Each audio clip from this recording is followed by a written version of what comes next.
How's it going, everybody? Welcome to another one of my top 10 lists that I try to do on a monthly basis. This time I am talking about the top 10 most emotionally devastating Pixar scenes. Great stuff, huh? Now know that going into this video I already have seen Toy Story 4, but I'm not going to be including any scenes from that movie on this list because, for one thing, I'm already posting a review later this week for that movie.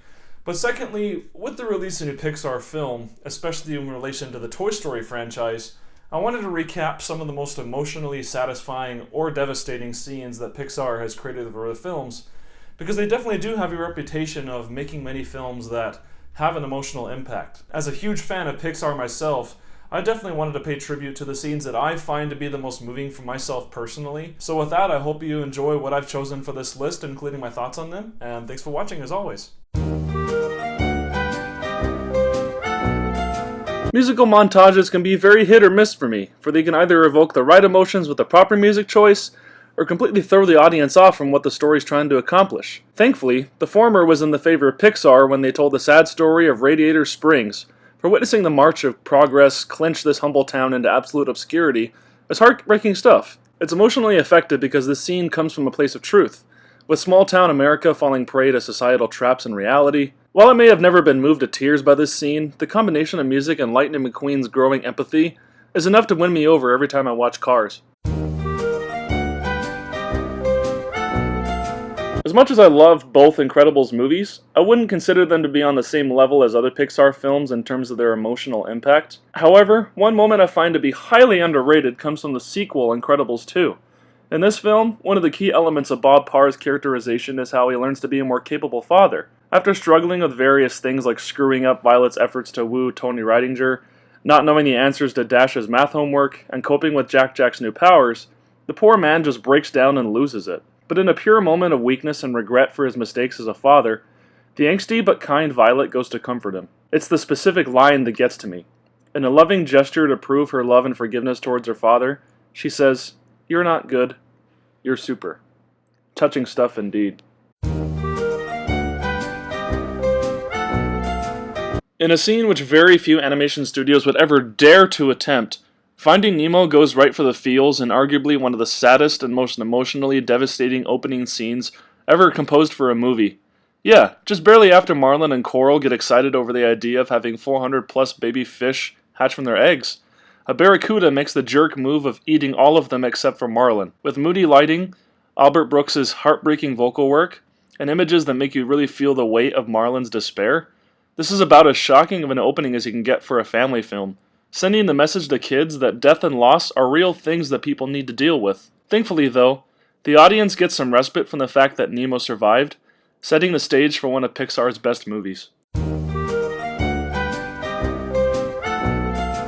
Although WALL-E is an amazing film as a whole, I don't think anyone could deny that its first 40-ish minutes are the best parts. This is primarily because the film perfectly sets the stage for the titular character's deep loneliness, thus making his adorable romance with Eve all the more meaningful later on in the film. However, for me, the moment that tugs at my heartstrings the most comes right before Eve's rocket lands on Earth. WALL-E turns in for the night, sorting his many trinkets and admiring the collection he has. What stands out to him, though, is the tape of the 1969 film Hello Dolly, particularly the musical number It Only Takes a Moment. With this, the robot learns about the concept of love by clasping his own hands, longing for a relationship of his own to cherish. This idea is absurd yet cute on its own terms, but what crushes me is the moment when he truly realizes how lonely he is by getting in a sleeping position and then rocking himself as the music fades out. Subtle touches like this are the ones that stand out to me the most, and it made me feel for the character more than anything else ever could.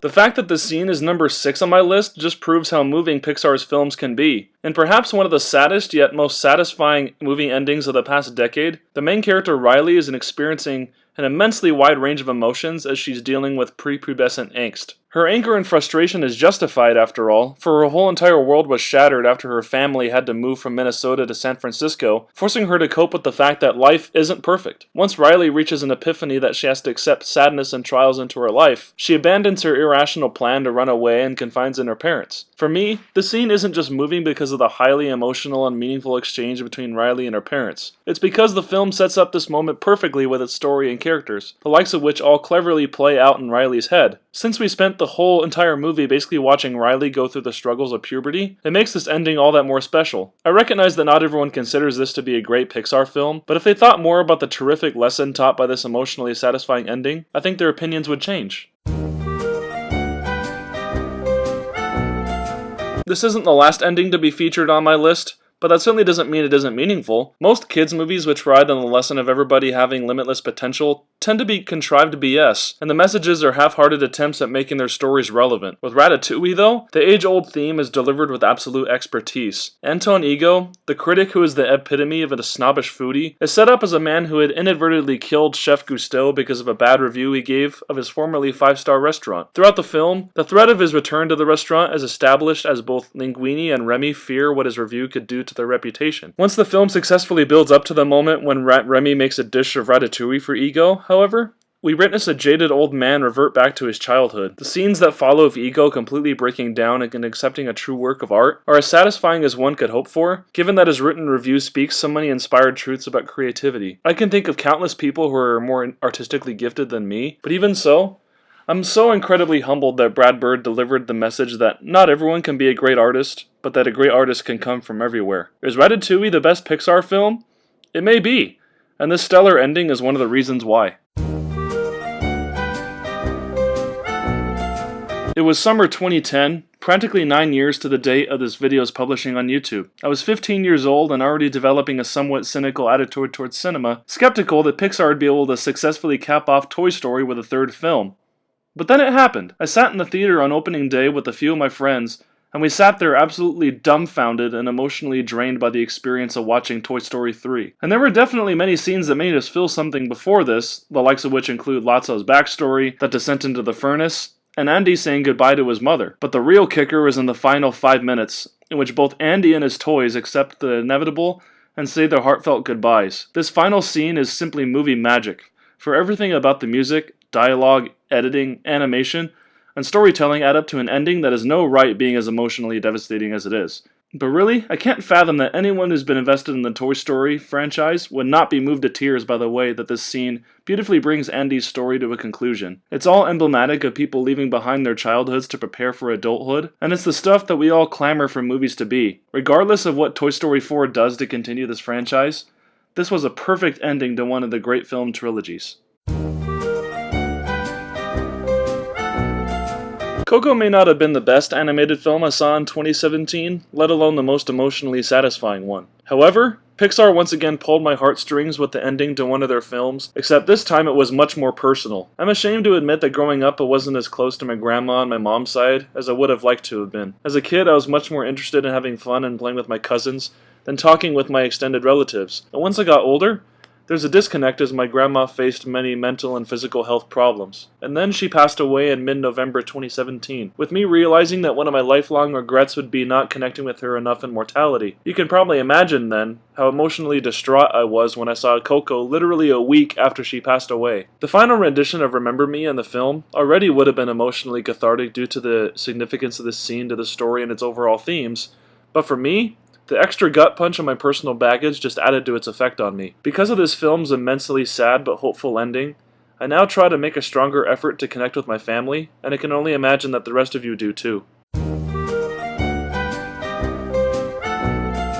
What can I really say about this montage from Toy Story 2 that hasn't already been said? I mean, it's so sappy that you could probably make enough maple syrup to feed pancakes to every impoverished child in America. But with that being said, the melodrama is justified since the film perfectly sets up the reveal of Jessie's tragic backstory. On its own, this montage does a successful job at breaking down any sort of passing judgment of the character, revealing her true emotional damage through flawless editing and animation. However, it's undeniable that what turned this sequence into an eternal tearjerker was Sarah McLachlan's rendition of Randy Newman's When She Loved Me. This song was recorded with so much raw emotion that I defy anyone who doesn't get choked up or have wet eyes by the end of it. And as good as Phil Collins' music for Tarzan is, really, we all know what song should have won the Oscar that year.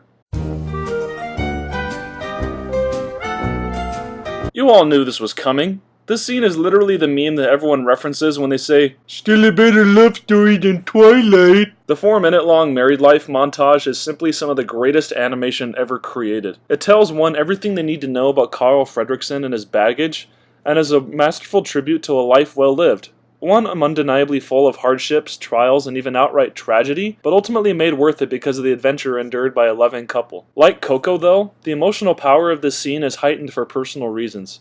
I've always found it to be effortlessly moving, but something changed after rewatching the whole movie a couple years ago. At this point, my wife and I were still newlyweds, and with that, this scene brought me to tears more than ever before, because I couldn't bear the thought of experiencing the kind of despairing loneliness that Carl suffered through. Certainly I find every scene on this list to be moving, but because this one is the most relevant to me, it takes the cake at the #1 spot. Thanks for turning me into an embarrassingly hot mess, Pixar! So that concludes my list of the top 10 most emotionally powerful Pixar scenes. Let me know what yours are in the comments, either here on this video or on my social media pages. If you like this content, please do like and subscribe. That really does help me grow my channel, so I appreciate your support. And also, if you want to support the channel, please check out my Facebook, Letterboxd, and Instagram pages in the description below. Look out for more content coming out later this week for, like I said, a review of Toy Story 4. In addition to my monthly Star Wars review, this one being for Rogue One, so that should be interesting. Otherwise, thank you very much for watching, guys. Have a good one.